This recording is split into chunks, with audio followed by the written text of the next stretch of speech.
¿Qué tal, hermanos? Me da mucho gusto saludarlos nuevamente por este medio.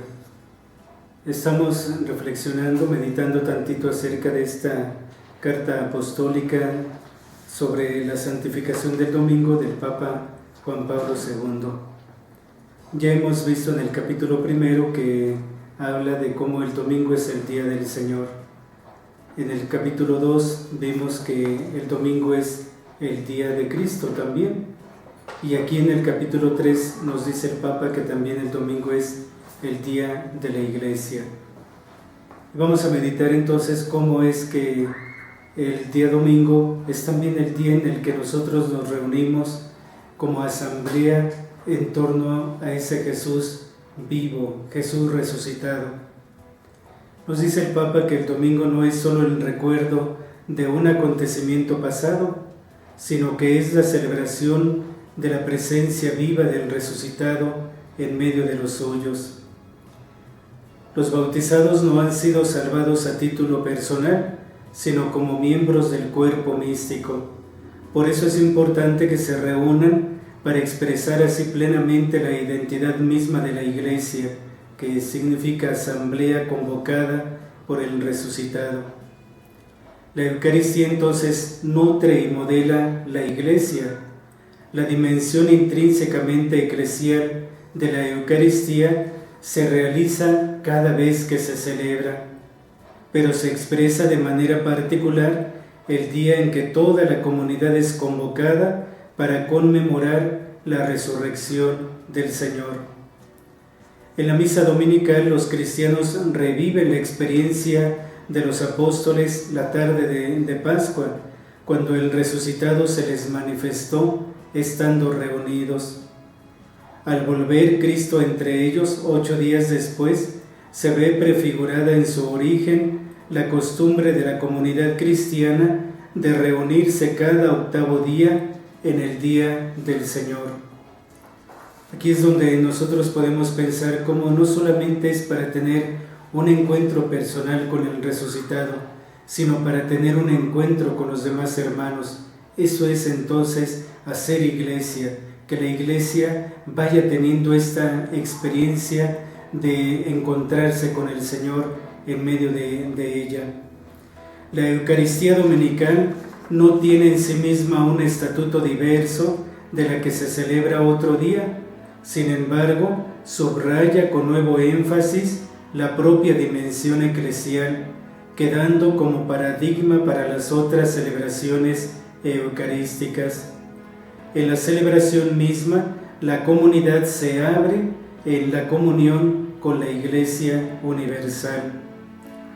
Es el día de la Iglesia entonces. Entre las numerosas actividades que desarrolla una parroquia, ninguna es tan vital o formativa para la comunidad como la celebración dominical del Día del Señor. En este sentido, el Concilio Vaticano II ha recordado la necesidad de trabajar para que florezca el sentido de comunidad parroquial, sobre todo en la celebración común de la misa dominical. En la asamblea dominical, las familias cristianas viven una de las manifestaciones más cualificadas de su unidad y de su ministerio de iglesias domésticas. Corresponde ante todo a los padres educar a los hijos para la misa dominical, ayudados por los catequistas, ilustrando el motivo fundamental de la obligatoriedad del precepto. Vemos cómo el Papa aquí está exhortando sobre todo a los padres de familia para que estén animando a los hijos, que den ese ejemplo. Si los papás no van a misa, los niños no van a ir a misa, entonces son los primeros promotores de ir a tener ese encuentro con Jesús y de un encuentro también con la iglesia, con toda la comunidad. En las misas dominicales es normal que se encuentren grupos, movimientos, asociaciones y pequeñas comunidades religiosas en ellas. Por eso en domingo no se han de fomentar las misas de los grupos pequeños. Se ha de procurar salvaguardar y promover plenamente la unidad de la comunidad eclesial. la Iglesia como pueblo peregrino.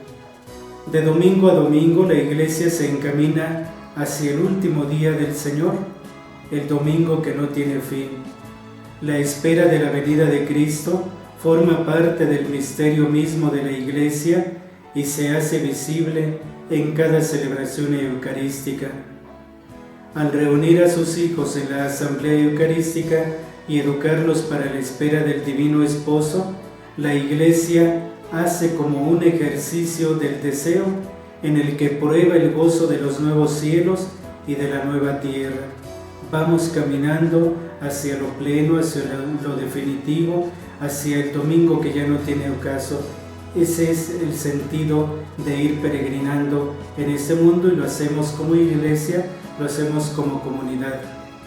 Pero también el domingo es día de la esperanza.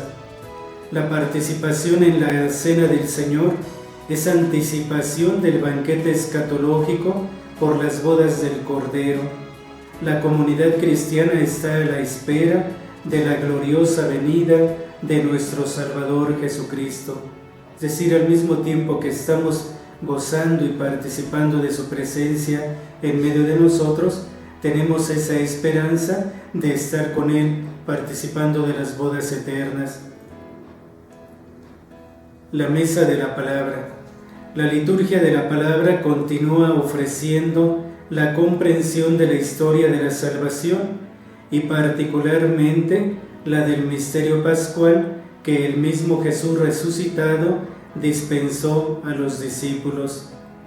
El Papa Pablo VI escribía: todo esto se ha ordenado con el fin de aumentar cada vez más en los fieles el hambre y la sed de escuchar la palabra de Dios, que bajo la guía del Espíritu Santo impulse al pueblo a la perpetua unidad de la Iglesia. Es preciso entonces que la escucha de la palabra de Dios proclamada esté bien preparada en el ánimo de los fieles por un conocimiento adecuado de la Sagrada Escritura. En efecto, si la lectura del texto sagrado no anima la vida de las personas y familias cristianas, es difícil que la palabra proclamada pueda por sí sola producir los frutos esperados. No olvidar entonces que la proclamación litúrgica de la palabra de Dios no es tanto un momento de meditación y catequesis, sino que es el diálogo de Dios con su pueblo.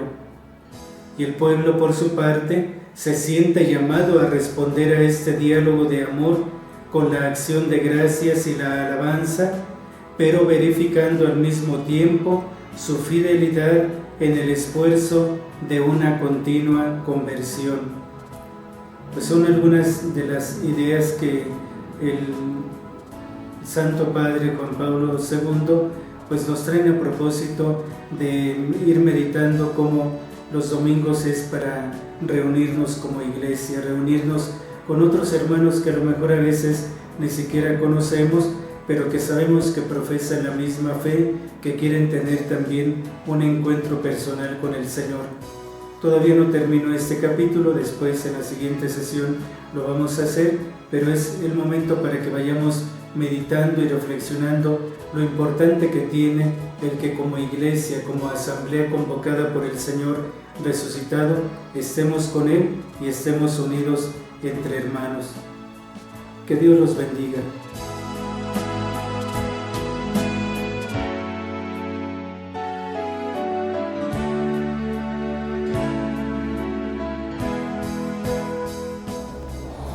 ¿Cómo integrar mi pasado con mi futuro en mi presente? Reciban un cordial saludo. Soy su amigo Humberto Javier Herrera Mesa, que en esta ocasión les invito a escuchar un tema por lo demás interesante, que es precisamente cómo aprovechar al máximo nuestro presente. Mi propósito al dirigirles estas palabras es colaborar con ustedes para que aprovechen y aproveche yo el minúsculo instante que forma lo que llamamos el presente. Estudiaba filosofía y alguien me regaló una pequeña agenda en la que escribía, además de lo que tenía que hacer, pensamientos que leía o que se me ocurrían. En uno de ellos me decía a mí mismo: piensa en tu futuro.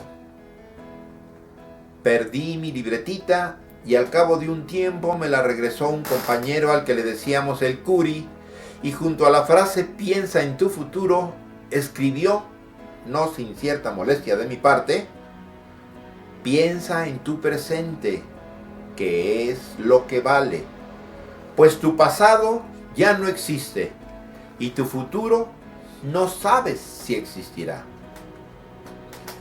Al pasar de los años, ya como profesor de preparatoria, observaba a mis alumnos sumamente preocupados por la proximidad de los exámenes finales.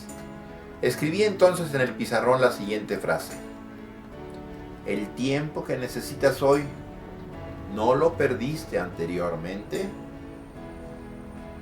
Esta frase y los comentarios de mis alumnos me brindaron la ocasión para hacerles una reflexión que ahora les presento con la evolución que el tiempo me ha permitido lograr. Tracé en el pizarrón el siguiente esquema. Con morado presento el pasado. Con verde, esperanza, presento el futuro.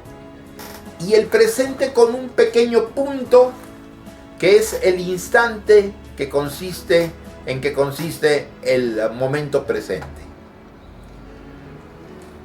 Dibujaba que al presente nos ayuda a vivirlo nuestro pasado a través de los conocimientos, a través de la experiencia, y que el futuro nos ayuda a vivir nuestro presente a través de nuestros ideales, a través de nuestros proyectos, a través de nuestros planes, a través de nuestros sueños. Entonces les hice la siguiente pregunta: ¿cómo puedo aprovechar mi pasado para vivir mejor mi momento presente? Las respuestas fueron varias. Las reúno y las completo con los siguientes comentarios. Nuestra vida es este instante que estoy viviendo y que ya se convirtió en pasado. El presente es un suspiro.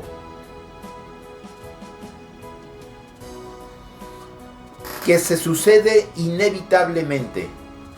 En este momento que viene del futuro, que dura una fracción de segundo y que inmediatamente pasa a formar parte del pasado.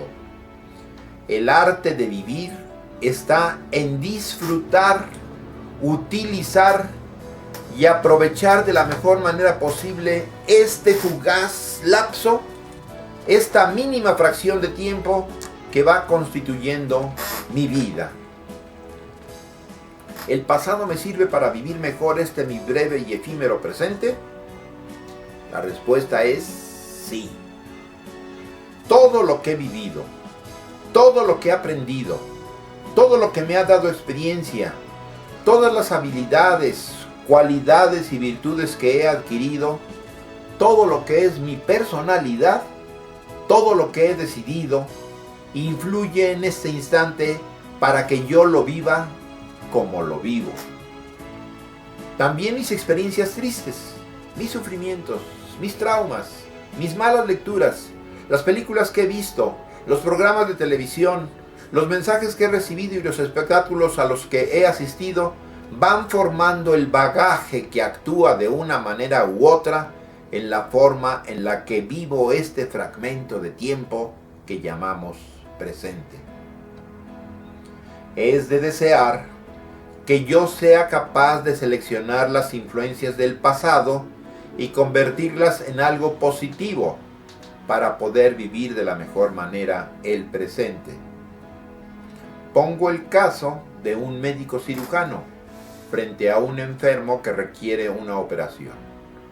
Su primer sueño de ser médico lo llevó a ser un buen estudiante, aprovechar sus clases, hacer sus tareas, aplicarse durante sus estudios universitarios, asistir a las prácticas con todo interés, adquirir las habilidades para operar, estudiar el caso de su enfermo con sumo cuidado y operar acertadamente al paciente que ha puesto en él su esperanza de salud.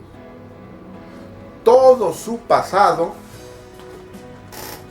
actúa en el momento de la intervención quirúrgica para lograr la meta, devolver la salud a su paciente. Del mismo modo, todo cuanto sé, todo cuanto tengo, todo cuanto puedo hacer es producto de mi pasado y me permite vivir de la mejor manera posible para mí mis momentos presentes. La siguiente pregunta es: ¿cómo afecta o incide mi futuro en el momento presente?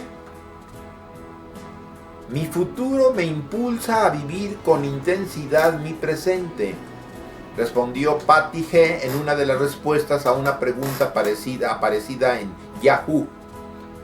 Mis planes, mis proyectos, mis temores, mis ideales, mi muerte futura y lo que me sucede después de mi muerte afecta o repercute en el momento presente. El futuro es una motivación para vivir mejor mi presente. Influye para que actúe y me comporte de una o de otra manera. Si soy estudiante de preparatoria y tengo vivamente presente mi deseo de ser un profesionista exitoso, este deseo, este sueño hará que preste toda mi atención al maestro que imparte su cátedra y hará que cumpla con mis tareas con toda responsabilidad. Si tengo el proyecto de construir mi casa o de adquirir un automóvil, por cierto, he propuesto el control de la natalidad de autos, pues nos vamos a ahogar en ellos. Este proyecto me impulsa a prepararme para conseguir un mejor trabajo, a gastar menos en cigarros o cosas innecesarias, a ser cumplido en mis pagos para ser sujeto de crédito y otras medidas que me conduzcan a la meta deseada. Si sé y estoy consciente de que voy a morir un día y que después de esta vida Jesucristo me ha prometido su gloria, si lo reconozco como hijo de Dios, si soy fiel a sus enseñanzas y si cumplo la voluntad de su Padre, esta convicción repercutirá en la manera en la que vivo mi escurridizo presente. Si sé además que me perderé en el más allá, la inefable presencia de Dios, en el caso de que mi Dios sea el dinero, el placer, el poder o el crimen, me esmeraré en cumplir los mandamientos, en actuar con rectitud, sin dañar a nadie y sirviendo y amando a mi prójimo como a mí mismo. En conclusión, la vida es este instante fugaz al que llamamos presente. Si lo quiero vivir de la mejor manera posible, he de lograr que mi pasado incida en el momento, en el instante presente, aprovechando la preparación, estudios, habilidades, experiencia y conocimientos que he adquirido en mi vida. Aprenderé a capitalizar también los sucesos desagradables, los tragos amargos y los fracasos que haya sufrido. Para vivir intensamente este momento efímero que ya se convirtió en pasado, he de motivarme con mis sueños, mis proyectos, mis ideales, mis planes, mis convicciones y con la serena visión de mi futura muerte y de todo cuanto mi fe me enseña que sobrevendrá después de ella. La felicidad eterna si creo en Jesucristo y observo su mensaje, o la inenarrable infelicidad que significará no participar de la visión de Dios si no lo tomo en cuenta en mi vida, si no me comporto según lo que me dicta mi recta conciencia. Vive tu presente, que es lo que tienes, pero aprovecha tu pasado y motívate con tu futuro, para hacer de este instante presente que forma tu vida un momento de intenso amor, amor a Dios y amor a tus semejantes. La señorita Liz, en la pregunta ¿cuánto influyen en tu vida el pasado y el futuro?, en Yahoo escribe: para tener un excelente futuro, tengo y tenemos que vivir súper extremadamente bien el presente. Y para no quejarnos del pasado, hay que hacer las cosas bien ahora.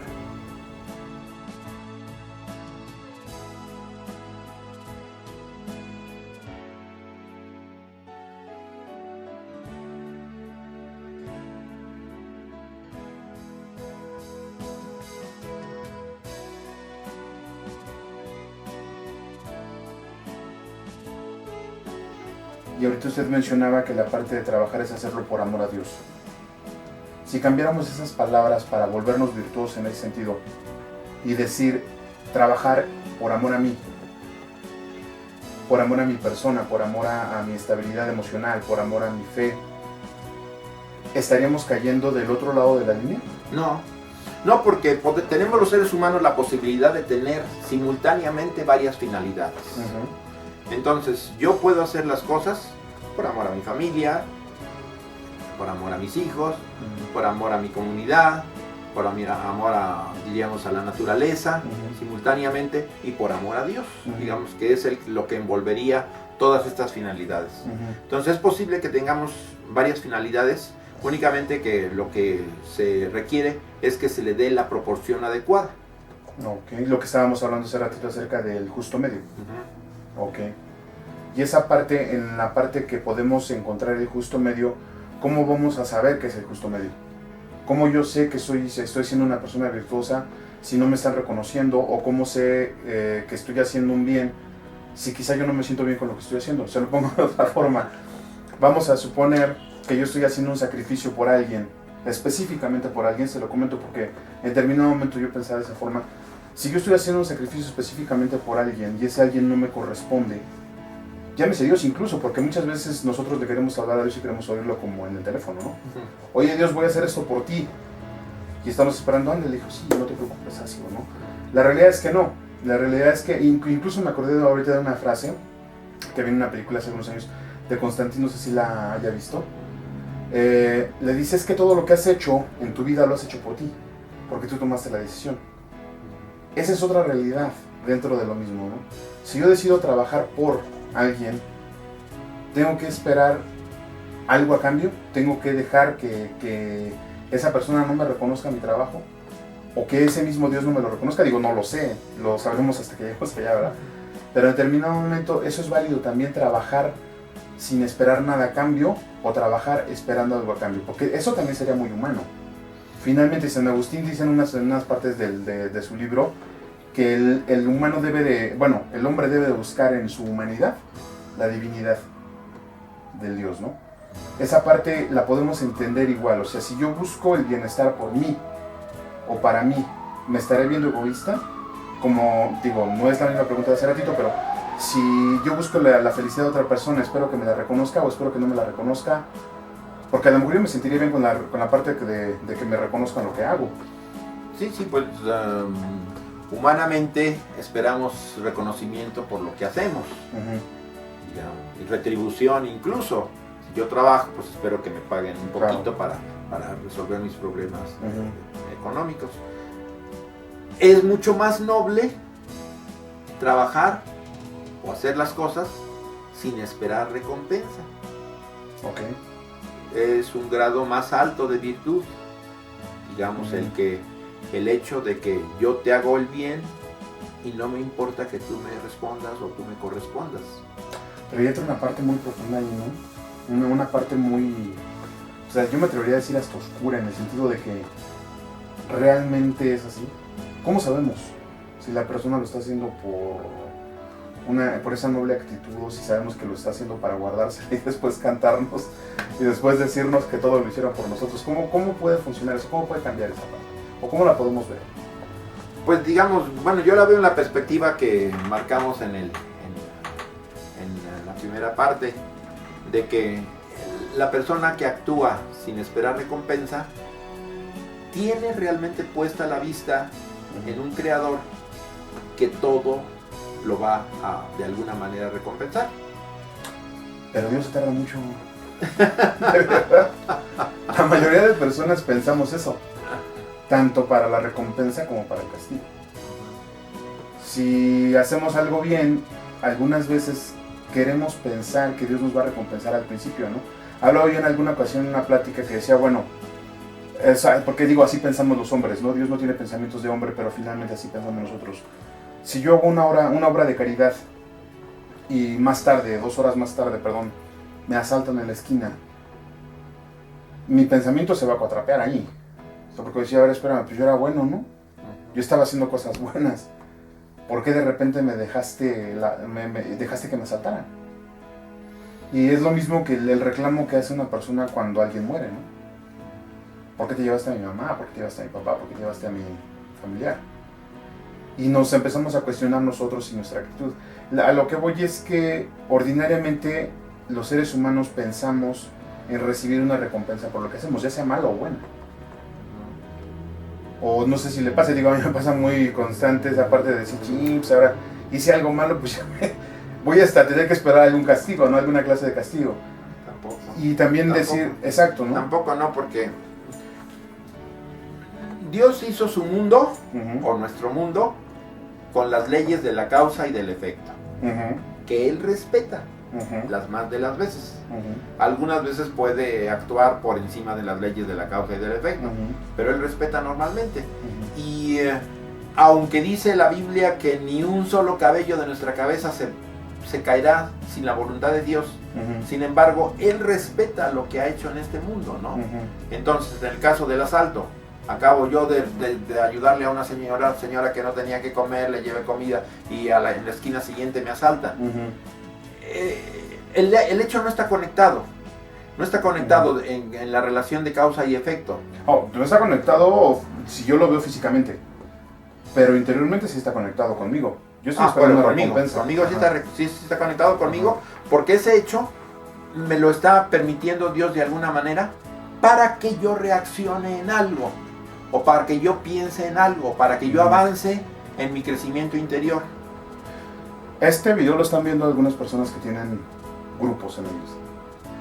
Y es muy común decir, Señor, Señor.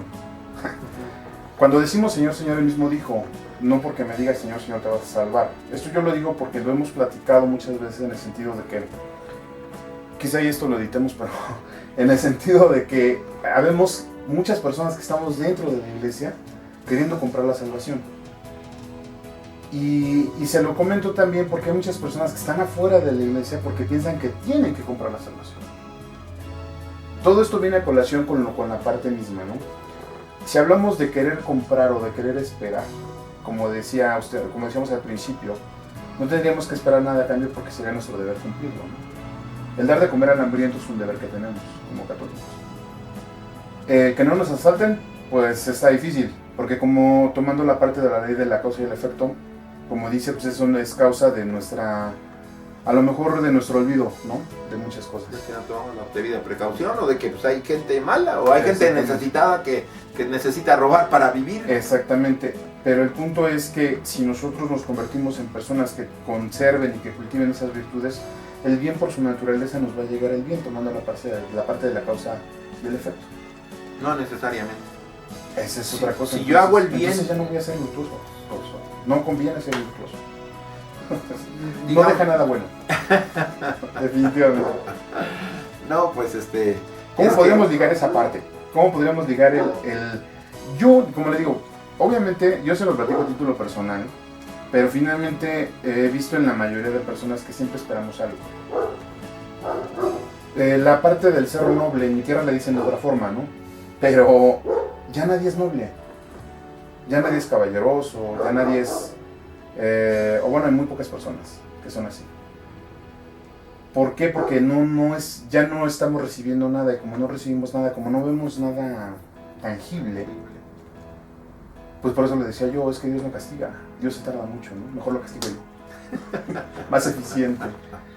¿Cómo podríamos mezclar, cómo podríamos unir esas dos partes? Pues se entra al problema de la existencia y la presencia del mal, ¿no? Que es un problema muy difícil de resolver para nosotros, para nuestras mentes humanas. Es muy difícil de resolver la existencia del mal, el problema de la existencia del mal. Sí, porque no creemos que exista. Porque hay mal, porque se murió mi mamá, porque se murió mi esposa, digamos, en cierta forma. Pero el dicho mexicano es muy sabio. Bueno, no sé si sea mexicano, pero dicen que no hay mal que por bien no venga. Y en la perspectiva de Dios, o bueno, que nosotros tenemos de Dios, porque no sabemos la perspectiva de Dios, los males están en función de algunos bienes. Por supuesto. De algunos bienes que a veces captamos, a veces no captamos, a veces lo captamos después de años, pero estamos seguros que de alguna manera la providencia del Padre dispone o permite que haya males para que reaccionemos, para que un temblor, por ejemplo, provoca solidaridad en muchas personas, ¿no? Que ayudan, que mandan enseres, que mandan cosas necesarias, agua, etcétera. En fin, es entrar a la problemática del mal, la presencia del mal en la historia, que es muy difícil para nosotros contemplarla y poderla dilucidar en su plenitud, ¿no? Sí. Pues sí, finalmente sí es esa parte, como dice, ¿no? El problema, bueno, sigue siendo la parte de cultivar esas virtudes, la parte de afianzarnos en algo para cultivarlas, porque en todo, dentro de las virtudes que estamos hablando, pues viene esa parte, ¿no? La parte de no esperar nada, de hacer las cosas de forma desinteresada, hacerlo con lo que nos corresponde, hacerlo bien, empezarlo bien, continuarlo y terminarlo mejor, como decía usted, ¿no? Finalmente todo eso es un cultivo, un constante caminar, un constante mejorarse a uno mismo, ¿no? Pero muchas veces hay cosas que no entendemos en esa parte, en ese camino, y que es cuando reclamamos, ¿no?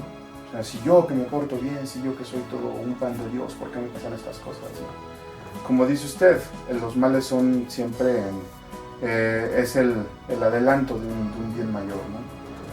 Pero sí es difícil, es un poco difícil, yo siento, que entender esa parte. Y aquí yo me atrevería a poner la otra frase que el mismo Cristo dijo, no hay que sentar la casa sobre la roca, no sobre arena, ¿no? Y la mayoría de nosotros tenemos sentados nuestra casa en arena debido a nuestra fe, ¿no? O a nuestra escasa fe, que no nos ayuda mucho. Sí, digamos, es ir aprendiendo a ver las cosas con la perspectiva que Dios nos permite tener, y que cada individuo va creciendo en su perspectiva a medida que va avanzando en su vida interior. Sí, bastante complejo y muy buen tema. Yo creo que vamos a tener que continuar en el siguiente mes. Vamos a continuar con esa parte, porque entonces viene la parte del hijo y el padre, ¿no? Ya para, así como que para dar un adelanto, viene la parte del, pues porque te quiero, te pego. Se me hace, para mí, desde mi perspectiva, es muy lógico, es muy entendible, porque yo recomiendo la varita, ¿no? Pero yo no entiendo muchos padres que dicen que la violencia no ayuda. Obviamente la violencia como tal no ayuda. Pero me quedé con la parte de que Dios permite males para obtener bienes. Entonces, sí se me queda mucho esa pregunta, ¿no? ¿Por qué te quiero, te pego? ¿O cómo lo podremos entender esa parte? Yo creo que la veremos en el siguiente mes, para irle pensando, para ir viendo qué es lo que podemos hacer. Profesor, le agradezco mucho estos 20 minutos que nos ha regalado además. Y de verdad, ojalá que todo esto nos sirva a todos los que estamos trabajando dentro y podamos empezar a cultivar nuestras virtudes, que finalmente son nuestras, son las partes que nos toca a nosotros pulir, como usted mismo dijo hace ratito, ¿no? Ya nos dieron lo que nos tenían que dar, ahora nos corresponde a nosotros empezar a pulir eso, para llegar a ser mejores personas. Trabajar los talentos que tenemos. Exactamente. Profesor, muchas gracias. Muy buenas tardes. A todos ustedes, muchas gracias. Nos estamos viendo el siguiente mes. Hasta luego. Buenas tardes.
¿Qué tal, queridos amigos, queridos hermanos? Bienvenidos nuevamente a nuestra misa explicada.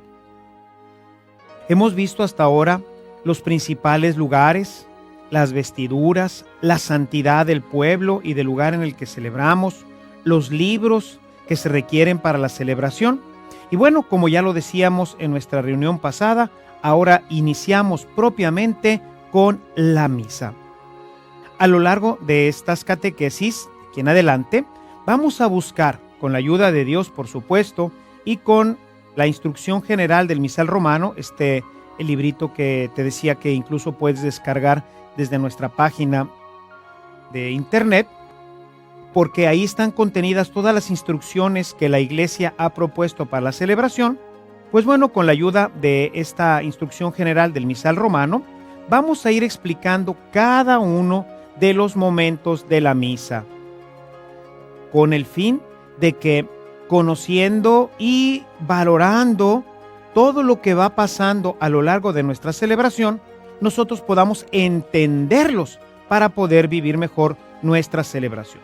Yo estoy seguro que esta catequesis va a hacer que tú valores ampliamente, grandemente, esta celebración tan hermosa y tan maravillosa que a veces por la falta de instrucción, la falta de catequesis, porque desde pequeñitos fuimos llevados simplemente a la misa, pero sin saber exactamente qué es lo que pasaba ahí, pues esto no nos ha permitido disfrutarla y valorar esta celebración tan hermosa y tan rica espiritualmente para todos nosotros. En esta primera sección de la misa, vamos a ver no solo lo que es y representa cada elemento litúrgico dentro de la celebración, sino también todos los vasos sagrados que se necesitan para la celebración. Habrás visto que en nuestras reuniones anteriores no he hablado de los vasos sagrados, el cáliz, el copón, la patena, las vinajeras, en fin, todo lo que usamos dentro de la celebración.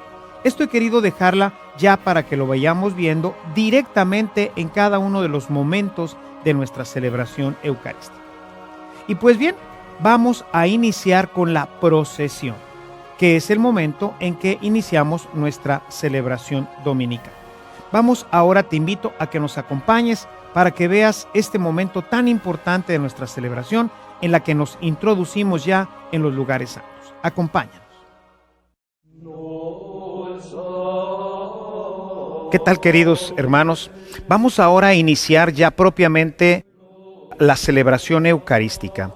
La celebración eucarística, después del Concilio Vaticano II, ha quedado establecido que se inicie desde la parte de atrás del templo, de tal suerte que hoy los templos modernos, la sacristía, que anteriormente estaba en la parte posterior, como en los templos, pues permanece todavía en los templos antiguos, ahora en los templos modernos se ha colocado en la parte de enfrente, de tal modo que el sacerdote pueda salir ya revestido e inicie la Eucaristía desde la parte de atrás. Esto tiene una gran significación, porque la primera parte de nuestra celebración eucarística tiene que ver con la procesión. Esto nos recuerda las antiguas procesiones que hacían los judíos para ir al templo. De manera que toda la comunidad, ya reunida en asamblea, participa simbólicamente de esta procesión. Todo lo que se le llama el equipo del altar, en donde están incluidos los acólitos, los lectores y todos aquellos que van a participar activamente dentro de la celebración eucarística, tienen por otro lado la representatividad de toda la comunidad. De tal manera que es toda la comunidad, de forma simbólica, la que va caminando hacia lo que es la parte más santa de nuestro templo, que es el presbiterio. Ahí en el presbiterio nosotros tendríamos representado, según nuestra liturgia, la forma litúrgica, estaría representada la Jerusalén celestial. Por eso ese canto tan popular entre nosotros, qué alegría cuando me dijeron vamos a la casa del Señor, era uno de los cantos procesionales más importantes dentro del pueblo de Israel. Toda la comunidad reunida en asamblea iba caminando verdaderamente en estas procesiones que todavía hoy nosotros tenemos en nuestras peregrinaciones hacia los santuarios. En aquel tiempo, pues el santuario principal sería antiguamente cuando todavía estaba el Israel del norte, ¿verdad? Pues iban hacia Betel y después ya solamente irían hacia Sión, ¿verdad? Hacia Jerusalén, de tal manera que todo el pueblo caminaba al encuentro del Señor. Nosotros en nuestra Eucaristía nos vamos a encontrar con el Señor, que está presente a través de su palabra y a través de la Eucaristía.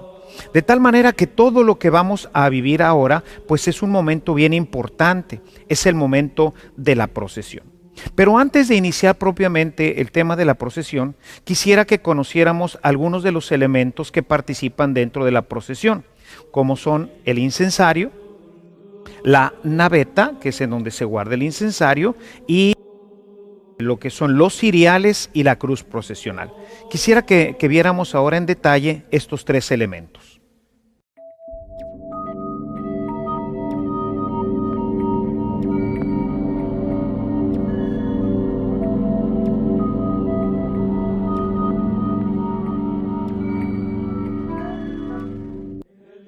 Dentro de los vasos sagrados que se utilizan para la celebración de la Eucaristía, tenemos lo que llamamos el incensario, porque nos sirve precisamente para poner el incienso. Este es uno de los vasos sagrados más antiguos que tenemos, puesto que lo recibimos directamente del judaísmo. Es un vaso en el que nosotros tenemos una parte inferior en donde se va a poner el carbón y ahí se va a poner el incienso. Luego viene adornada con esta parte superior en donde podemos ver que está agujerada por todos lados, de tal forma que al estarse quemando el incienso, el humo va a salir por las pequeñas ventilaciones y el incienso tiene como elemento fundamental, según lo narra el Apocalipsis, nos presentan las oraciones que suben hacia el Señor. Es por otro lado un elemento que siempre ha estado conectado con la adoración a Dios. Se quemaba incienso desde tiempos anteriores, incluso al judaísmo, como un elemento que agrada a Dios, su olor agradable, y este elemento que sube, ¿verdad? Recordemos que dentro de la teología de nuestros padres en la fe, que pues el cielo era esa bóveda azul que hoy conocemos como el firmamento, que no es propiamente donde Dios vive. Dios hoy sabemos que pues vive no en esta bóveda azul, sino que Él vive en un estado diferente, ¿verdad? Es una dimensión diferente el cielo. Sin embargo, en la concepción que se tenía, pues el cielo era la parte de arriba, de manera que Dios estaba en la parte de arriba. Cuando nosotros quemamos incienso, el humo sube y entonces se tenía toda esta percepción de que era la oración que sube hacia Dios y por otro lado era ese aroma agradable con el que queríamos agradar al Señor. De manera que el incienso siempre ha estado conectado con esta parte litúrgica, con la parte del culto al Señor. Y los incensarios son tan antiguos como las religiones dentro de nuestra cultura. De manera que el incensario va puesto en este que se llama porta incensario. Ordinariamente está colocado dentro de la sacristía. En los templos antiguos en donde la sacristía estaba en la parte de atrás, pues como en este caso en nuestro templo, siempre el incensario está en la parte de atrás.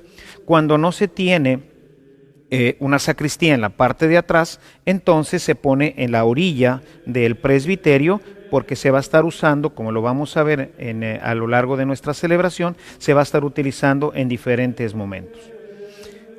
El porta incensario también nos permite poner esta que es la naveta, se llama naveta y contiene el incienso. Aquí adentro está el incienso, que puede ser de diferentes aromas. Por ejemplo, contiene una mezcla de diferentes resinas con algunas maderas. Esto hace que haya suficiente humo, ¿verdad? Que es el signo, como ahorita lo estaba presentando.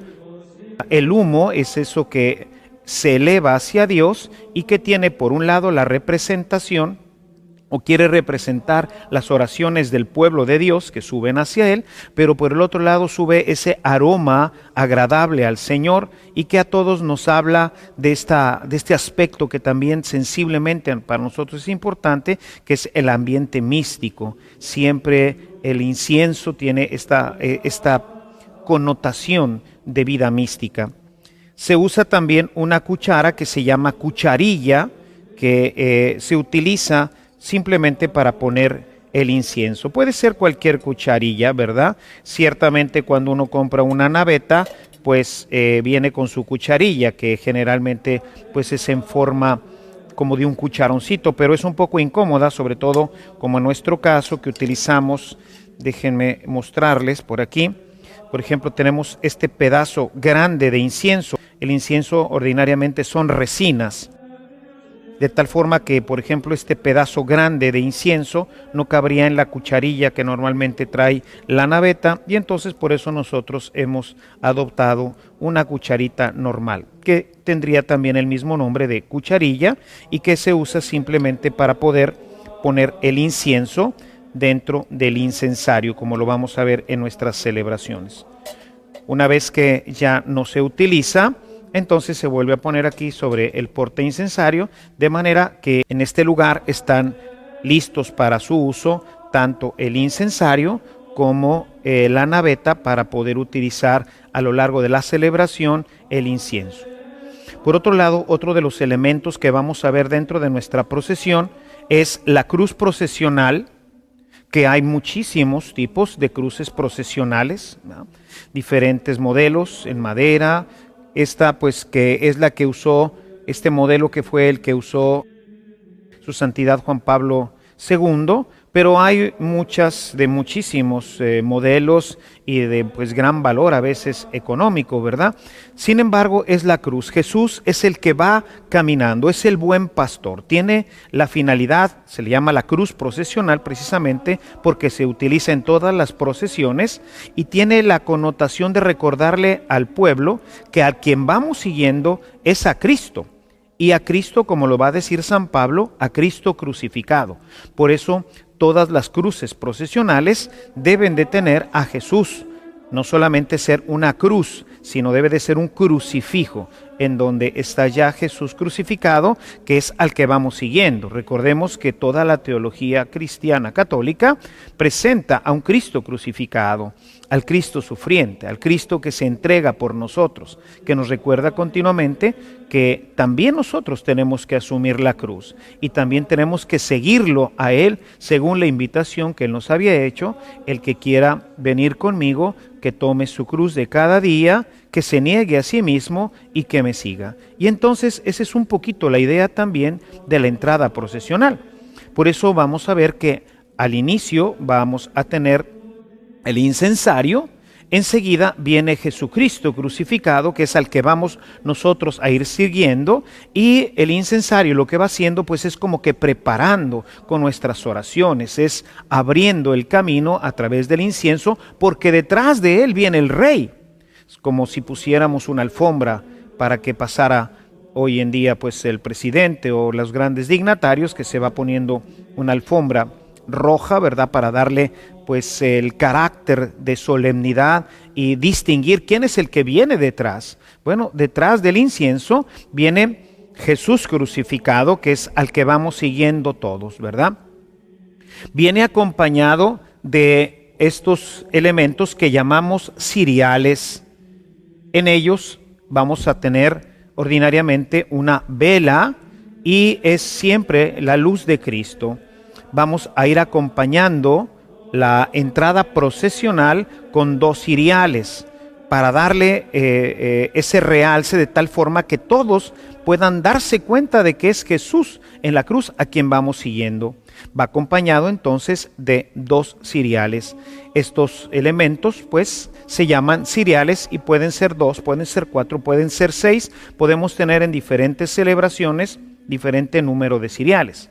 En nuestra celebración vamos a ver que en algunas celebraciones, dependiendo la solemnidad, tendremos 2 ciriales o tendremos 4 ciriales, porque inmediatamente detrás de la cruz procesional va a venir precisamente el evangeliario. El evangeliario que pues representa la palabra de Dios, que es a quien venimos a escuchar. Nuevamente tendríamos el signo. Por un lado, tendremos la cruz procesional, que es Cristo crucificado. Pero el Señor nos ha dejado su palabra, que es a quien venimos a seguir. Nosotros somos seguidores de la palabra del Señor y por eso el evangeliario, que es la palabra de Cristo, entra con gran solemnidad.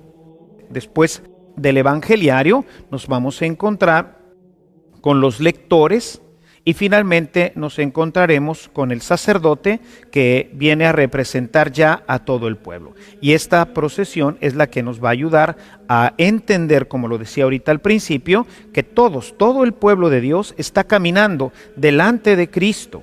Él es el que nos guía y nos guía hacia acá, hacia el presbiterio, para poder de esta forma tener una idea clara de que lo que estamos haciendo es caminar todos juntos. No es el Padre el que camina, no son estos acólitos los que caminan, sino somos todos nosotros los que vamos caminando. Podemos ver también cómo al ir caminando, al ir entrando, toda la gente está volteando hacia el Cristo que viene, lo cual nos recuerda esas entradas de Jesús a los pueblos en donde toda la gente se agolpaba para verlo. De manera que vayamos teniendo una conciencia muy clara desde el inicio de nuestra celebración de que es Jesús el que va a presidir. La va a presidir en la persona del sacerdote. In persona Christi está el sacerdote. Pero a quien estamos viendo, a quien estamos escuchando, es realmente a Cristo. Es Cristo el que entra, es Cristo el que celebra, es Cristo el que bendice, es Cristo el que nos habla. Por eso desde la entrada vemos que toda la gente voltea hacia donde viene Cristo. Desafortunadamente, a veces en nuestras celebraciones, en donde no conocemos todo esto sobre la liturgia, pues la gente empieza a oír el canto, ni siquiera canta, que es un canto procesional. Nosotros somos los que estamos caminando en esta procesión y nosotros somos los que estamos cantando en esta procesión.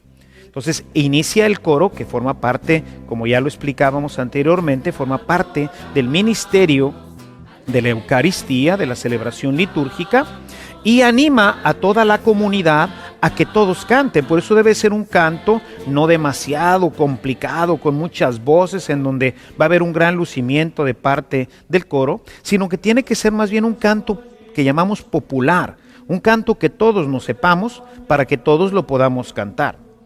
Y mientras lo estamos cantando con el concepto de que soy yo mismo quien está caminando hacia la casa del Señor, quien está caminando hacia el presbiterio, pues volteamos hacia atrás para entrar con Él, para ver al Señor, el Señor que es el que se acerca, representado tanto en la cruz procesional como en el Evangelio, como en el sacerdote, que todos ellos van dándonos una relación de la persona de Cristo, que es quien va realmente a celebrar nuestra Eucaristía. La procesión va a llegar hacia la base del altar. Aquí en la base del altar, los ministros van a empezar otro momento importante. La procesión prácticamente termina a los pies del presbiterio. En este lugar la procesión se detiene y los ciriales con Cristo, ellos no hacen ninguna reverencia, no hacen ningún gesto. Lo mismo que el evangeliario, porque están en persona Christi, están siendo un signo del Cristo que sube directamente hacia su trono. Vamos a ver cómo en ese momento, llegados a los pies del presbiterio, sube tanto los ciriales, sube el incensario, quien se va a colocar en un extremo del altar para hacer la incensación del altar. Inmediatamente suben los ciriales con la cruz procesional, los cuales no hacen ninguna reverencia. Inmediatamente después va a subir el evangeliario, y el evangeliario, una vez puesto ya sobre el altar, regresa el ministro lector, que es quien va llevando en este caso el evangeliario, y regresan y van a hacer un gesto litúrgico que es importante, que es la reverencia.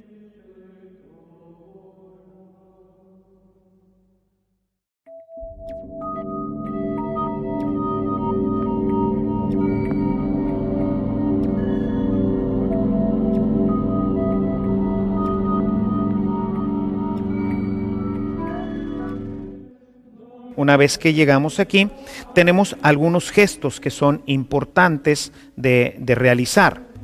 Es importante cuando se llega al altar hacer un signo de reverencia, es como un signo de reconocimiento que estoy llegando a un lugar santo. Y entonces, tanto el sacerdote como todos los ministros hacen una pequeña inclinación de su espalda, generalmente con las manos juntas, ¿no? Y hacen una reverencia a este lugar santo. Sin embargo, también en algunos templos, como es el caso de nosotros, en donde nuestra Madre Santísima también preside nuestra celebración, en algunos momentos también se hace la reverencia hacia nuestra Madre Santísima. Y por eso van a notar en nuestra celebración eucarística que el ministro no simplemente hace la reverencia ante el altar, sino que también se voltea un poco para hacer la reverencia a nuestra Madre Santísima. Esto no es obligatorio, no es mandatorio, puesto que la reverencia pues es simplemente al altar, que es signo de la presencia de Cristo. Hacemos esta reverencia. Recordemos que cuando está ya Jesús en la Eucaristía, o sea, si esto lo hacemos en el momento de la consagración, pues entonces no basta con hacer una reverencia. Cuando yo estoy delante de Jesús Eucaristía, tengo que hacer una genuflexión. De manera, se llama genuflexión en latín porque flexiono mis rodillas, ¿verdad? Y pongo una rodilla en tierra y entonces hago la reverencia, ¿verdad? Para darle, pues realmente a entender al Señor que comprendo que está presente en el altar, que está presente bajo la apariencia del pan y del vino, y lo hago de esta forma.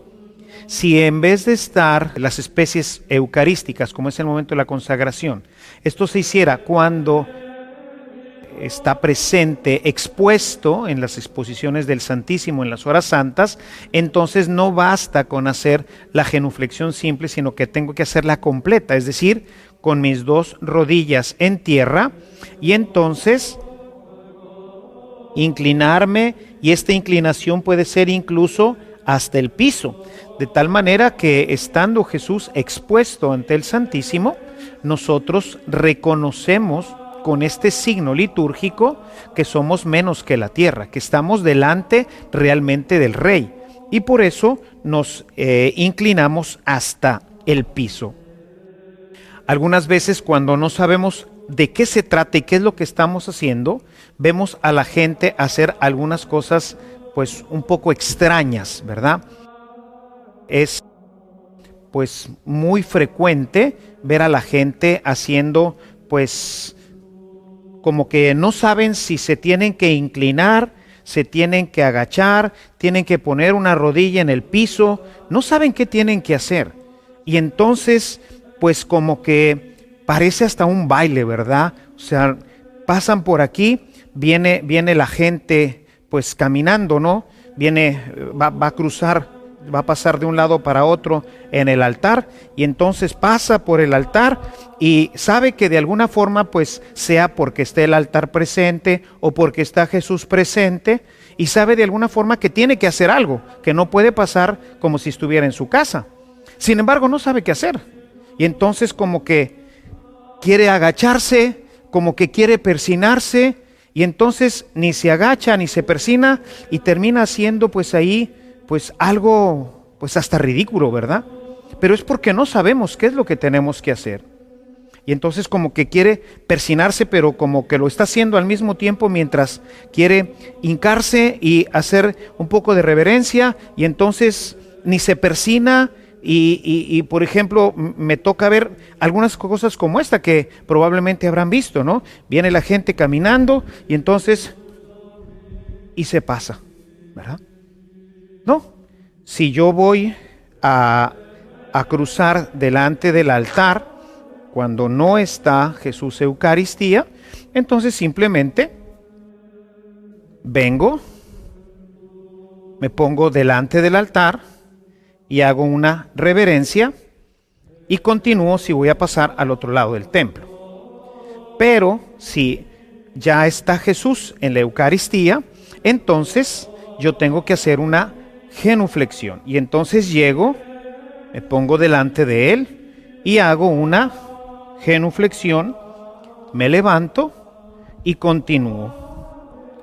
Si en lugar de estar Jesús bajo las especies del pan y del vino dentro de la consagración eucarística, yo estoy dentro de una hora santa, se está exponiendo el Santísimo Sacramento, pues entonces yo tengo que llegar, ponerme delante de él y hacer la doble genuflexión o la genuflexión completa, inclinarme profundamente para indicar que estoy realmente consciente de estar ante la presencia del Señor, y entonces ya me levanto y continúo mi camino para salir del templo o cualquier movimiento que necesitara y tuviera que hacer en este momento. Entonces son elementos importantes de gestos litúrgicos que nosotros tenemos y debemos de vivir.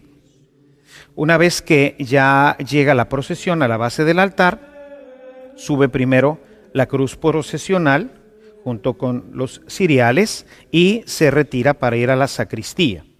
Enseguida sube el evangeliario y el evangeliario va a ser puesto sobre el altar que va a ser el lugar de la presidencia. Aquí queda puesto el evangeliario para que quede como el lugar principal. Tenemos el altar que es signo de Cristo, pero ahora tenemos durante la primera parte, que es donde vamos a celebrar a Jesús palabra, queda el santo evangeliario puesto sobre el altar. El ministro que trae el evangeliario desciende nuevamente del presbiterio donde están los otros lectores, hacen la reverencia y entonces suben ya los tres y se dirigen hacia sus lugares asignados dentro del presbiterio. Ordinariamente ahí tenemos que tener ya unas sillas preparadas en donde ellos van a tomar sus lugares. Inmediatamente después sube ya el sacerdote. El sacerdote sube al altar y un gesto muy importante dentro de la celebración es el beso al altar. Es el signo de reconocimiento de Jesús que está presente bajo el signo del altar. Y entonces se acerca para besar amorosamente el altar. Es un signo importante dentro de la celebración porque le hace ver a la asamblea que efectivamente estamos con Jesús, que no es simplemente una piedra, sino que es realmente este signo que nos hace presente a Jesús dentro de la Eucaristía. Una vez que se besa el altar, entonces hay que incensarlo, es el lugar santo, y entonces el sacerdote va a incensar todo el altar, va a llenarlo de este aroma, recordando pues en el Antiguo Testamento cómo también se incensaba y se quemaba el incienso encima del altar. Hoy en día ya no se quema incienso delante del altar, pero el sacerdote ahora recorre el altar, lo va incensando con el incensario y va a llegar el momento en que al frente siempre vamos a tener la cruz. Vamos a tener la cruz que pues tiene siempre que presidir nuestra celebración. Y entonces el sacerdote va a incensar la cruz para distinguir dentro de nuestra celebración las diferentes presencias de Cristo. La forma de incensar es importante.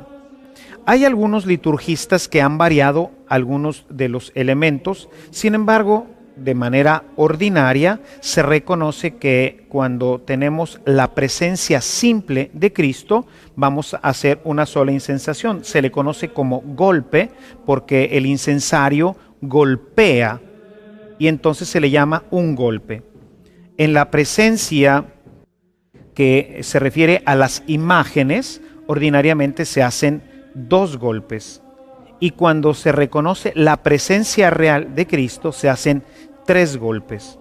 Y esta se repite generalmente por 3 veces. Se le llama un sencillo, o 2 sencillos, o 3 sencillos. Y lo mismo podríamos hablar de los dobles. Un doble, 2 dobles, 3 dobles. Generalmente a la cruz y a la imagen de la Santísima Virgen María se le hacen 3 dobles. Y entonces el sacerdote, ¿verdad?, va a hacer la incensación y va a hacer, como lo estamos viendo, va a hacer 3 golpes dobles ante la cruz del Señor. Después el sacerdote se mueve hacia la imagen de la Santísima Virgen y entonces ante la Santísima Virgen va a hacer también nuevamente 3 golpes dobles. De esta forma estamos reconociendo pues la presencia de nuestra Madre Santísima, que no es simplemente una imagen, sino realmente reconocemos su presencia amorosa, espiritual, aquí con nosotros en la celebración eucarística. Una vez que ha hecho la incensación a la imagen de la Santísima Virgen, entonces regresa nuevamente para completar la incensación.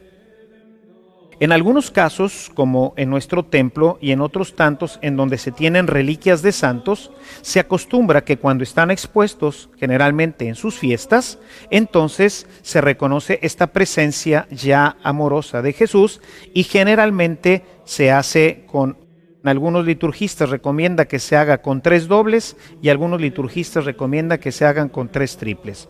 Esto pues es simplemente cuestión de algunos autores de cómo se debe de hacer la incensación, pero para que ustedes cuando participen en alguna celebración de una parroquia en su fiesta patronal, si es que tienen alguna reliquia del santo, o en este caso como nosotros que tenemos una reliquia de la Santa Cruz, pues entonces notaremos que se hace esta incensación, no solamente hacia la cruz, no solamente hacia la imagen de nuestra Madre Santísima, sino que se hace también la incensación a las reliquias del santo. Una vez que se ha hecho esta incensación, se continúa la celebración hasta terminar nuevamente en donde se comenzó. El sacerdote en ese momento entrega el incensario al acólito y empezamos en este momento ya la celebración. El sacerdote sube o se mueve hacia la sede y en este momento da comienzo ya propiamente nuestra celebración eucarística. Qué interesante, ¿no, hermanos? Cuántas cosas tan bellas de las cuales quizás nos hemos perdido por no conocer el significado de cada uno de los elementos de la celebración. Como hemos visto, este momento importante de la entrada, que a veces pues ni atención ponemos cuando el sacerdote pasa, con todos los elementos que le son propios a este momento que nos recuerda esas procesiones maravillosas que hacía el pueblo de Dios hacia el santuario. Ahora lo conocemos, ahora seguramente lo podremos vivir mejor. Pero bueno, vamos ahora sí al inicio propiamente de la celebración, que da comienzo cuando el sacerdote invita a iniciar en el nombre del Padre, del Hijo y del Espíritu Santo nuestra celebración. Es decir, como todos los ritos, como todo lo que hacemos en nuestra vida cristiana, lo iniciamos siempre en el nombre de la Santísima Trinidad. Te invito a que nos acompañes para que conozcas esta primera parte de nuestra celebración eucarística. Una vez que el sacerdote ha llegado ya al altar y se pone en su lugar que le es propio, que es la sede, en ese momento realmente empieza la Eucaristía y empieza como empezamos los cristianos todas las cosas, es decir, en el nombre del Padre, del Hijo y del Espíritu Santo.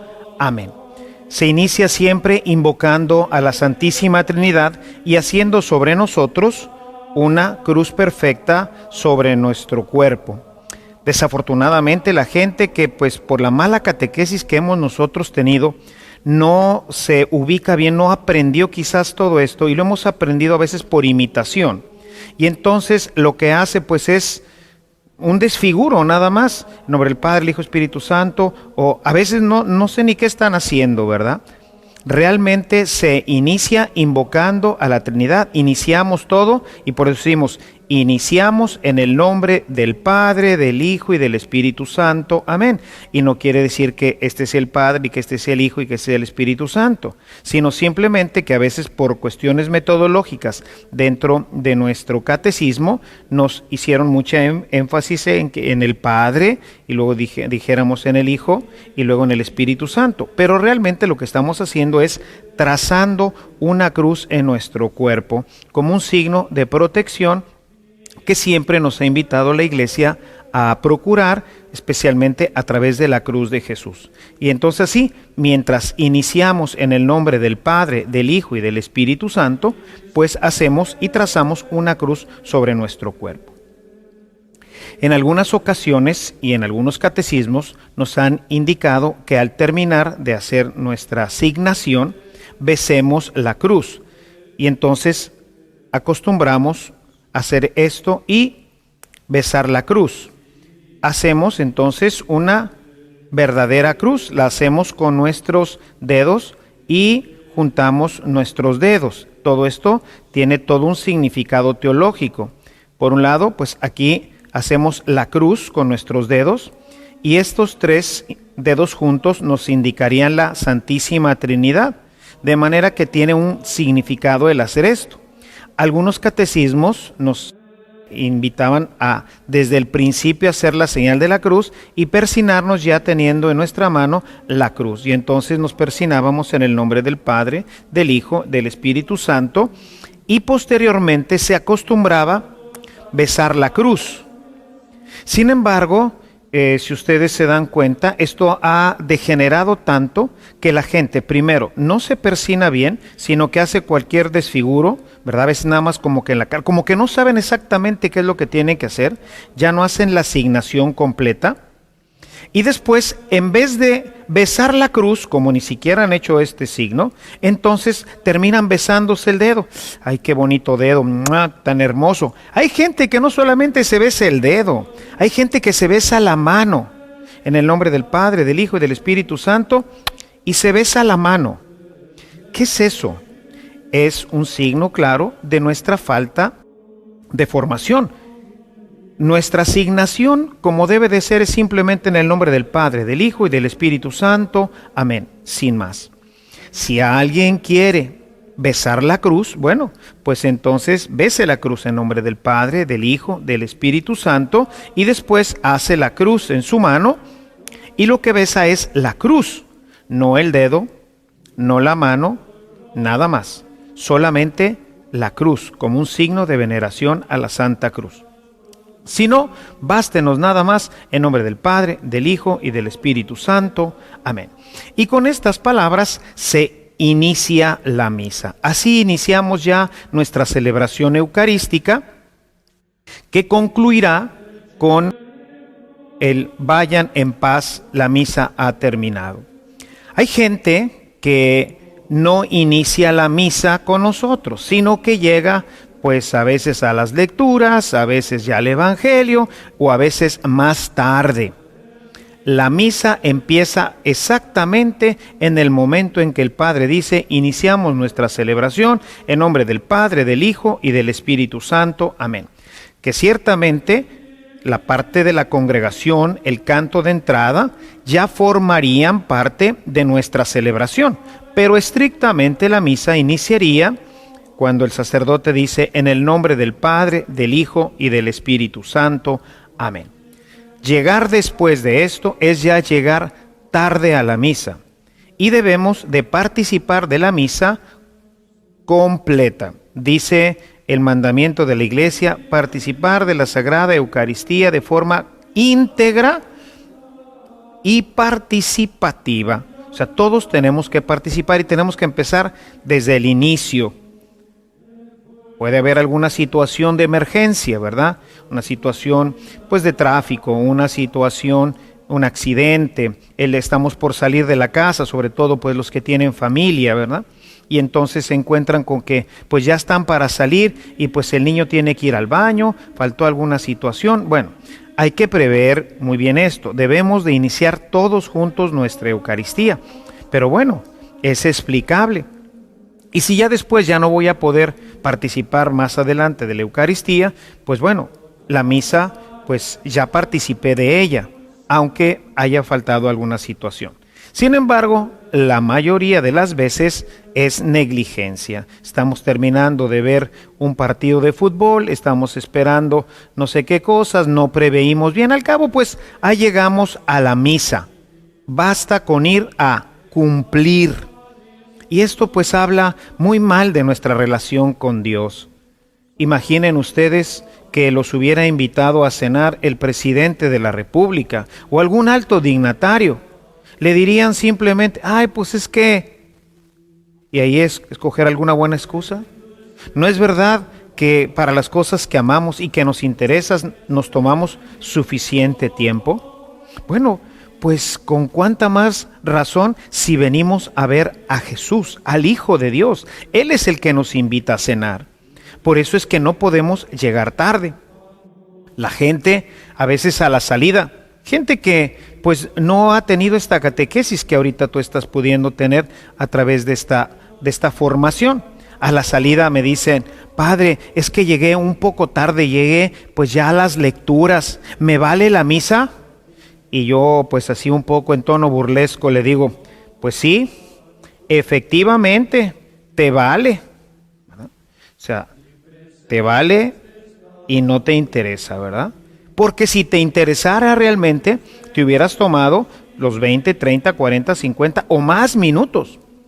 Yo a veces tengo que ir a celebrar al otro lado de la ciudad y tengo que tomar mi tiempo porque sé que es una ciudad grande, que tengo que atravesar tráfico, sobre todo cuando sé que va a ser en una hora pesada, pues a veces me tengo que tomar una hora para estar seguro que voy a llegar al menos 10 o 15 minutos antes de la celebración. No sé qué contratiempo pueda tener en el camino y por eso, como a mí sí me importa la Eucaristía, como sé que es algo sagrado, que es algo en el que tengo que estar a tiempo, pues tomo mi tiempo.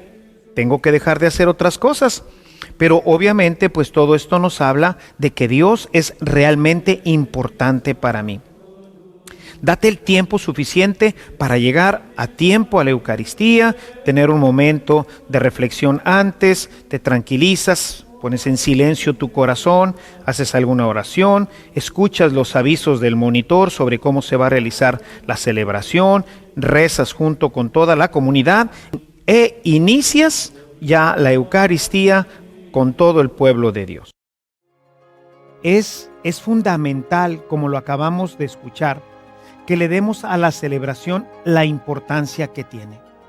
Recordemos que no es una reunión más, sino una cita de amor con Jesús, que nos invita a escuchar su palabra, palabra que da vida, y a comer su cuerpo y su sangre, fuente y prenda de la eternidad. Si recuerdas cuando veíamos el tema de las vestiduras, ya recordábamos en ese momento la dignidad con la que debíamos de venir. El sacerdote por eso sale hermosamente vestido para esta celebración tan importante. Por eso es que debemos de llegar a tiempo, de venir bien vestidos, en una palabra, de darle la importancia a una celebración en el que es Dios mismo el que nos ha invitado a participar. Si nos permites, vamos ahora a continuar la celebración. Así que bueno, pues entonces iniciamos, como ya decíamos, en el nombre del Padre, del Hijo y del Espíritu Santo, haciendo nuestra asignación en nuestro pecho. Y de esta forma, pues arrancamos nuestra Eucaristía. Enseguida vendrá el saludo del sacerdote. El sacerdote ahora nos va a saludar, pero nos va a saludar de una forma litúrgica, porque lo que estamos celebrando, recuérdate que todo tiene una significación. Y entonces el sacerdote ahora va a saludar a la asamblea con diferentes fórmulas. El misal romano, que es el libro de donde vamos tomando toda nuestra celebración, nos presenta diferentes saludos. El más común que quizás conocemos es el Señor esté con ustedes. A este saludo respondemos y con tu espíritu. El Señor esté con ustedes. Es el saludo para comunicar, desear a toda la comunidad que Dios esté realmente presente en nuestros corazones, que podamos celebrar en un mismo ambiente, en un mismo espíritu, que es el Espíritu de Dios. Y luego por eso el pueblo repite, y con tu espíritu. No es y contigo, sino y con tu espíritu. Esto que estamos celebrando es una reunión espiritual, de manera que lo que estamos viviendo es realmente un momento de cielo, es un momento espiritual. Por eso el pueblo nos repite, y contigo también.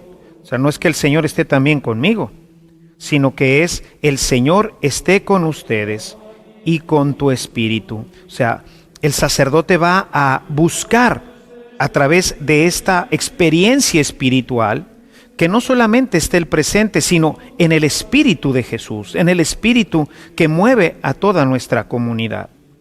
Otro de los saludos es: gracia y paz a ustedes de parte de Dios nuestro Padre y de Jesucristo el Señor. Un saludo paulino que se ha acomodado a la celebración eucarística y que nos habla de este deseo, ¿verdad?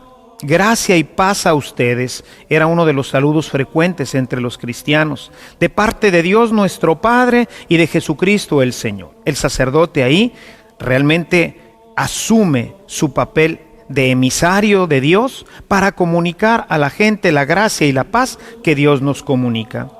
Y el pueblo repite: bendito sea Dios, Padre de nuestro Señor Jesucristo. Es una forma de glorificación. Todos estos saludos, lo importante es que nosotros los entendamos, los asimilemos y los digamos desde el profundo del corazón.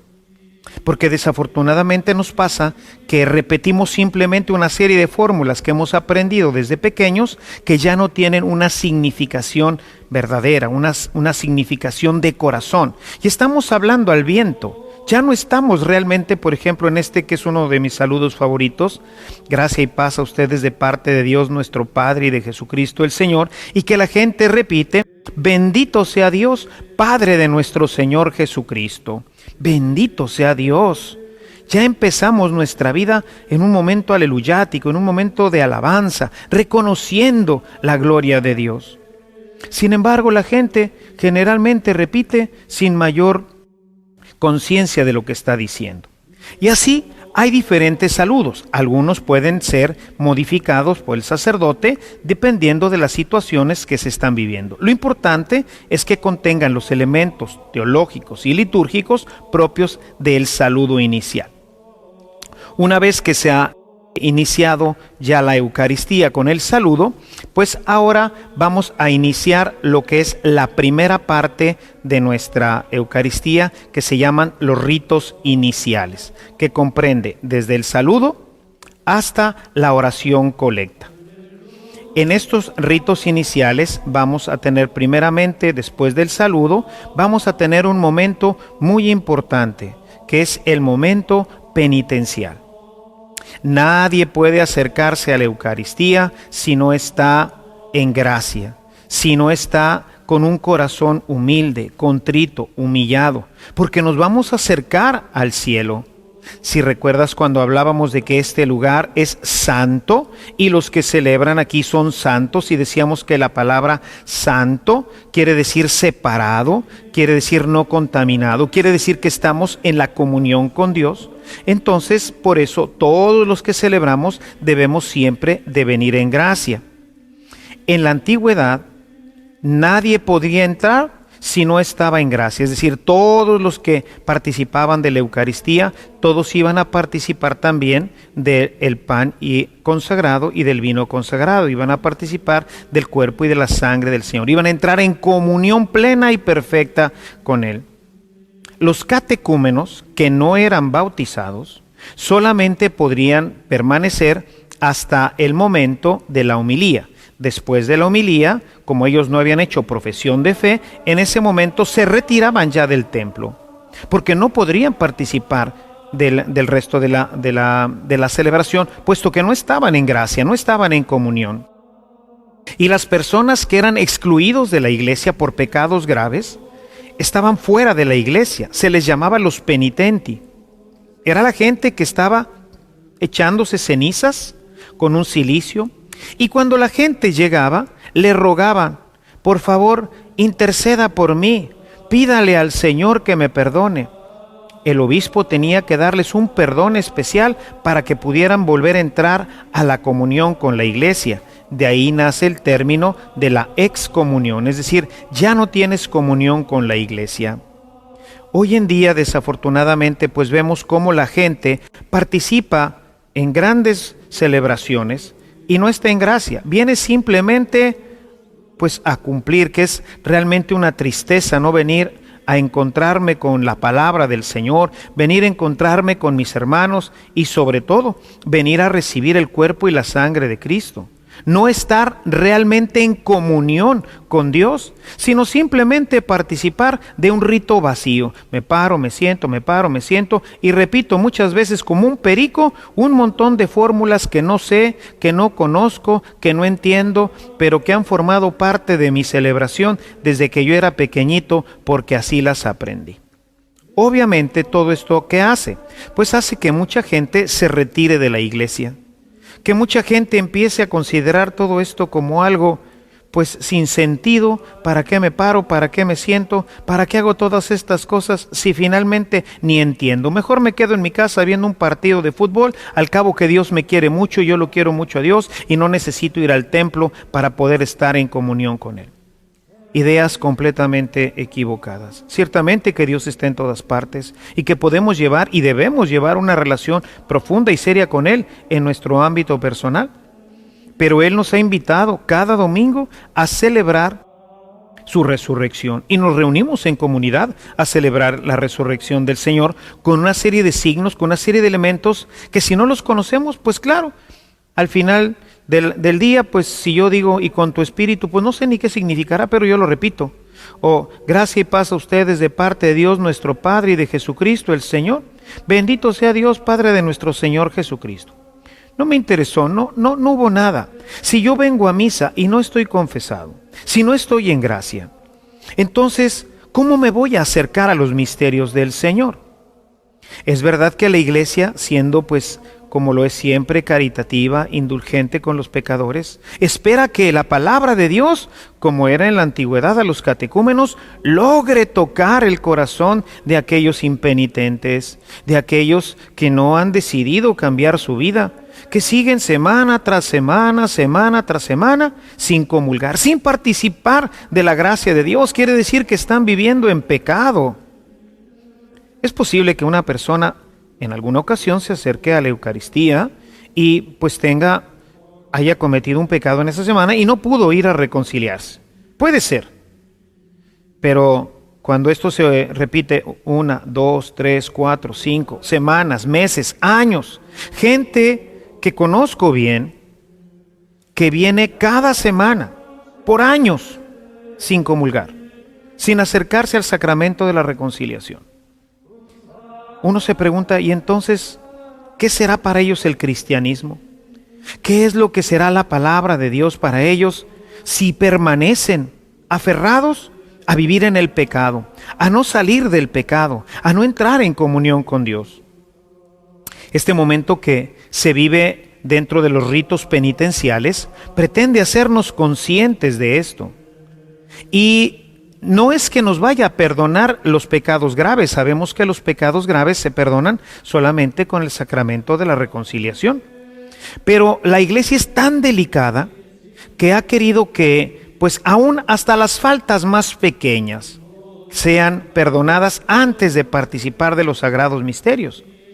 Y entonces el rito penitencial nos ayuda a vivir esta reconciliación, vamos a decir, así ya tejida con filigrana, ¿verdad? Debemos de acercarnos con gran pureza al Señor, con gran santidad. Y por eso decimos dentro de algunas de las fórmulas penitenciales, yo confieso, o sea, yo reconozco que igual que todos mis hermanos, soy un pecador. Que he pecado mucho, no poquito, dice la Escritura, que el santo, el justo, dice, peca 7 veces. Entonces, yo reconozco que soy un pecador, que he pecado de pensamiento, de palabra, de obra y también de omisión, es decir, hay cosas que no he hecho. Vi a una persona en la calle que necesitaba ayuda y yo le pude ayudar y pues como aquel que bajaba hacia el templo y vio a aquel pobre hombre tirado en el camino, pero ya llevaba mucha prisa para llegar a celebrar los misterios del Señor y no le hizo caso. De omisión. ¿Hice algo malo? No. Dejaste de hacer algo bueno, y eso también es una falta grave. Entonces, he pecado mucho de pensamiento, de palabra, de obra y de omisión. Y no es culpa de nadie, es mía, por mi culpa, por mi culpa, por mi culpa. Y me golpeo el corazón, signo del lugar donde residen todos nuestros sentimientos. Es decir, yo, y como golpeando ese lugar de donde no ha brotado el amor, no ha brotado la caridad. Y viene esta parte que decían los penitenti. Por eso ruego a Santa María siempre Virgen, a los ángeles, a los santos y a ustedes, hermanos.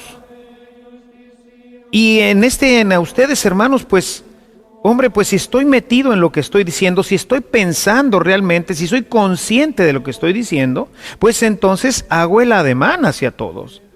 Y volteo y participo. Por eso ruego a Santa María siempre Virgen, a los ángeles, a los santos y a ustedes, hermanos, que intercedan por mí ante Dios nuestro Señor, para que me perdone, porque soy un pecador. Termina el sacerdote, pues, haciéndonos conscientes a todos de la misericordia del Señor. Que el Señor tenga misericordia de nosotros, perdone nuestros pecados y nos lleve a la vida eterna. Y entonces exclama el pueblo, amén. Y generalmente, ¿qué decimos? Amén.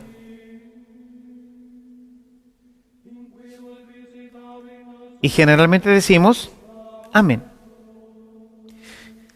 Que el Señor tenga misericordia de nosotros, perdone nuestros pecados y nos lleve a la vida eterna, después de que acabamos de pedir perdón. Y entonces el sacerdote invoca al Padre que nos perdone. Y le dice, Señor, perdónanos. Y la gente dice, amén. No, amén. O sea, hazlo, Señor. Ten misericordia de nosotros. Perdona nuestros pecados. Hemos pecado mucho. Somos pecadores. Inmediatamente después de esto vamos a tener un canto que es el canto penitencial. Señor, ten piedad. Kyrie eleison. Ten piedad. Nuevamente la súplica al Señor. Señor, perdónanos. Señor, ten piedad. Y lo repetimos 3 veces. ¿Por qué 3 veces? Recuerden que el número 3 es el número de la plenitud en Dios. Y entonces decimos, Kyrie eleison, Kyrie eleison, Kyrie eleison. Señor, ten piedad. Señor, ten piedad. Señor, ten piedad. En algunas celebraciones vemos tristemente que este momento se suple con un canto que no tiene nada que ver. Se trata de que sea, en todo caso, un canto penitencial y sin omitir el Señor, ten piedad, porque esto forma parte de la celebración. La liturgia permite ciertas ampliaciones. Hoy la liturgia, después del Concilio Vaticano II, nos permite tener pues una flexibilidad en nuestros cantos, una flexibilidad en nuestra celebración, pero siempre manteniendo los elementos fundamentales. Y uno de los elementos fundamentales es el decir, Señor, ten piedad. Cristo, ten piedad. Señor, ten piedad. Existen diferentes formas. Puede ser cantado. El Misal Romano nos presenta diferentes fórmulas. Hay fórmulas participativas en las que nosotros podemos participar, como por ejemplo decir que el Señor que nos da la vida tenga misericordia de nosotros, Señor, ten piedad. Y todos dicen, Señor, ten piedad. Es una forma más participativa. Tenemos diferentes formas en el que podemos nosotros participar. Tú que eres el camino que conduce al Padre, Señor, ten piedad. Es hacer consciente a la gente un poquito más de este Dios misericordioso que nos conduce al Padre. Tú que eres la verdad que ilumina los pueblos, Cristo, ten piedad, etc. Existe también una forma más breve que está en el misal romano, en donde el sacerdote dice, Señor, ten misericordia de nosotros, y la gente dice, porque hemos pecado contra ti. Muéstranos, Señor, tu misericordia y danos tu salvación. Esta fórmula sustituye al acto de contrición, al yo confieso. Pero siempre después de esto, Señor, ten piedad, que puede ser cantado o que puede ser recitado, pero no sustituido por otras fórmulas o por otros cantos. Forma parte de nuestra celebración en este momento tan importante de la Eucaristía, que es el momento penitencial. Cuando la gente llega tarde, cuando no participó del rito penitencial, llega corriendo, agitada, no sabe en dónde estamos, anda buscando una hojita dominical, un librito, llega persinándose y haciéndose estos jeroglíficos ahí, ya toda nerviosa, buscando dónde sentarse, y ya se perdió de este momento fundamental. Ya no hubo ese momento de reconciliación con Dios, de aquietamiento del alma. Por eso es que es fundamental iniciar con todo el pueblo, porque todos y cada uno de los ritos forman parte importante de nuestra celebración. No son ritos aislados, no son cosas superfluas. Bueno, pues ya no llegué al saludo del Padre, ni tampoco al momento de la reconciliación, de este momento penitencial. Ya llegué a la mitad de una de las lecturas. Total, la primera lectura ni me interesaba. Por eso no avanzamos, por eso la celebración se nos hace tediosa, porque no nos metemos completamente en ella. Pero bueno, terminada este momento del acto penitencial, seguimos a un momento maravilloso, un momento aleluyático, ya reconciliados con Dios, reunidos en asamblea. Vamos ahora a darle gloria al Señor, y lo vamos a hacer ordinariamente con un canto que debe de tener condiciones festivas, gloriosas. Es un momento que llamamos aleluyático, en donde nosotros dejamos escapar todo nuestro amor, todo nuestro gozo de estar reunidos delante del Señor.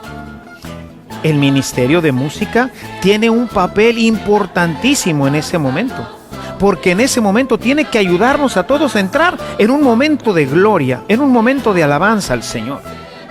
A veces me es triste escuchar en algunas celebraciones en las que participo, en donde el coro pues canta cantos completamente apagados, el canto del gloria. Gloria al Señor. Oye, pues casi para dormirse.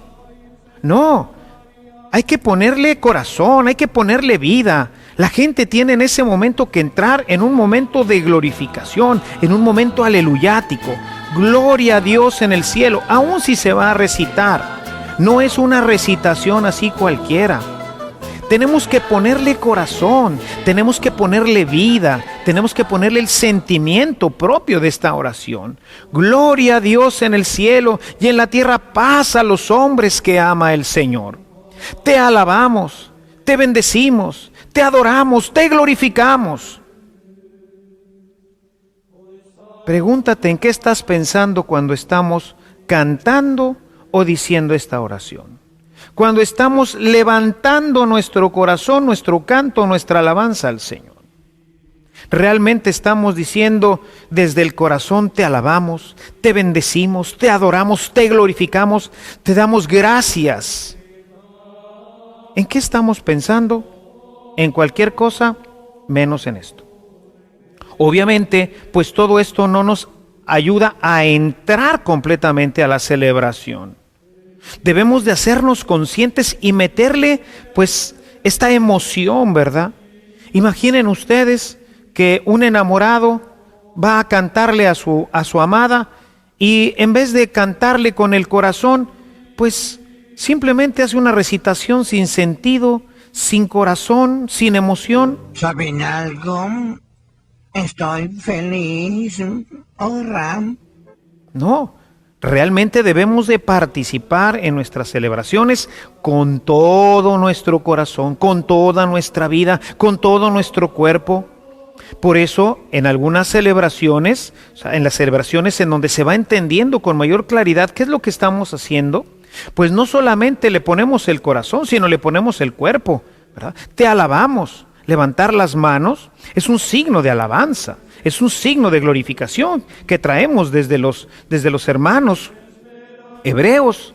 Los judíos levantaban sus manos hacia el Señor. Dice el apóstol San Pablo: quiero que levanten sus manos puras al cielo para alabar y glorificar al Señor. Y entonces, cuando yo estoy realmente inmerso en mi celebración, pues entonces te alabamos, te bendecimos, te adoramos, te glorificamos, te damos gloria a Dios eterno, Padre, Hijo y Espíritu Santo. Y sin embargo, en la mayoría de nuestras celebraciones termina siendo una recitación sin emotividad, sin sentido, sin nada, vacía. Por eso la gente se va de la iglesia, porque no conoce la riqueza, la hermosura de estar participando de este don de Dios que es la alabanza, que es la celebración, que es el estar reunidos para darle gloria al Señor. Purificados, nos unimos a todo el pueblo de Dios en alabanza para glorificarlo. Es cierto que el misal nos marca solamente la oración del gloria, pero no es limitativa. Podríamos hacer como en algunas misas en las que participamos, con 3 o 4 o 5 cantos. Se hace nada más una como mínimo. ¿Por qué? Porque pues desafortunadamente en la cantidad de gente que tenemos y los templos chiquitos que tenemos, pues necesitamos tener muchas celebraciones. Pero si pudiéramos tener, por ejemplo, aquí en mi parroquia, que en vez de que quepan 750, que cupieran 2000, pues yo tendría 2 celebraciones al día nada más. Y cada celebración no sería de 1 hora, hora y media, sino sería a lo mejor de 3 horas. Porque no tengo nada que esté después. Y entonces sí, sería el día del Señor. Vengo para estar con el Señor. Recuerda que el domingo es el día del Señor, no es nuestro día. Tenemos 6 días para nosotros y el domingo es de Él, todo de Él. Por eso no se vale llegar tarde, porque no tienes otra cosa que hacer más que venir a estar con Él, venir a estar con el Señor. De manera que necesitamos nosotros, pues, darle espacio. Y entonces cantamos 1, 2, 3, 4, 5 cantos de alabanza. Y el momento de pedir perdón, pues no puede ser a lo mejor de 5 o 10 minutos, sino pudiera ser de más. En fin, la liturgia nos permite avanzar y crear, manteniendo siempre los elementos fundamentales. Terminado este momento de alabanza, de glorificación al Señor, viene una oración muy importante que llamamos la oración colecta. Estamos así con el ánimo encendido, está todo el pueblo cantando, está todo lleno de furor, de amor al Señor, y se ha creado ciertamente un ambiente gozoso, pero hay que regresar ahora a la intimidad. Y entonces, después de que termina este canto gozoso del gloria, el sacerdote dice: oremos. Y entonces todo mundo nos recogemos, entramos en intimidad con el Señor para orar. No para estar viendo si al niño se le cayó la paleta, para ver si está el juguetito por ahí, para ver no sé qué cosa, no, para orar. Oremos, vamos a orar. Y entonces, ¿qué hacemos? Nos recogemos en oración. A mí me encantaba ver al Santo Padre Juan Pablo II, cómo en ese momento que decía oremos, agarraba su báculo y se lo pegaba y entraba verdaderamente en oración, no sé si en éxtasis. Oremos. Y toda la asamblea hace un gran silencio porque está en oración. Oremos. Ese momento debe de ser un momento de silencio, de recogimiento, que a veces desafortunadamente por las prisas en las que hoy vivimos en nuestras celebraciones, el sacerdote apenas dice oremos y empieza a leer la oración colecta. No, hay que dar oportunidad a entrar en nosotros mismos, en oración, hacernos conscientes nuevamente de que estamos delante del Señor. Y en ese momento va a decir la oración que llamamos oración colecta. ¿Por qué? Porque pretende colectar, recoger la oración que hicieron, pero si no hicieron oración, pues entonces ¿qué colecto? Pues no colecto nada porque nadie hizo oración. No, se llama oración colecta porque va a recoger la oración de todo el pueblo y el sacerdote, que está como instrumento, está como un puente, recoge la oración y la presenta al Señor. Para ello utiliza uno de los textos que están dentro de la eucología propia de ese día.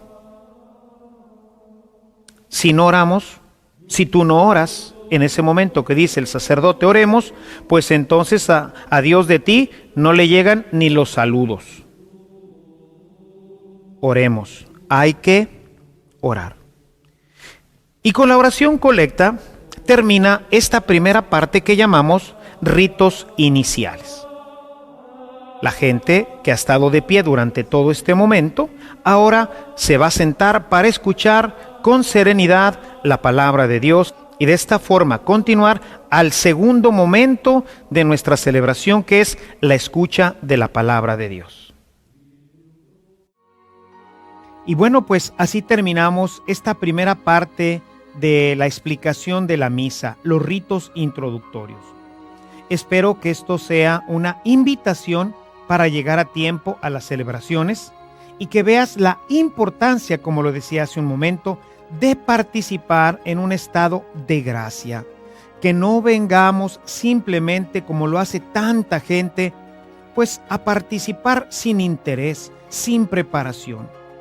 Es muy importante, como lo viste ahorita durante nuestra explicación, que vengamos todos los cristianos en estado de gracia, como lo hacía la primera comunidad. Todos nosotros, hermanos, todos los que hemos recibido el bautismo, todos los que hemos sido invitados a participar de la cena del Señor, debemos vivir ordinaria y habitualmente en gracia. Y bueno, somos débiles, el Señor lo sabe. Si la perdemos, no esperar, como tanta gente que se pasa meses, años incluso, sin recuperar la gracia y sigue asistiendo a la misa simplemente como un espectador. No debemos esperar, sino ir a la brevedad posible a reconciliarse con el sacerdote para poder participar digna y santamente de esta celebración tan importante. Y bueno, pues en nuestra próxima reunión veremos, si Dios lo permite, la primera parte de la Eucaristía, que es la celebración de la palabra. Estoy seguro que en ella descubrirás muchos elementos muy importantes y hermosos para que puedas vivir de una forma plena y completa la celebración eucarística. Acompáñanos, por aquí te esperamos en nuestro próximo capítulo.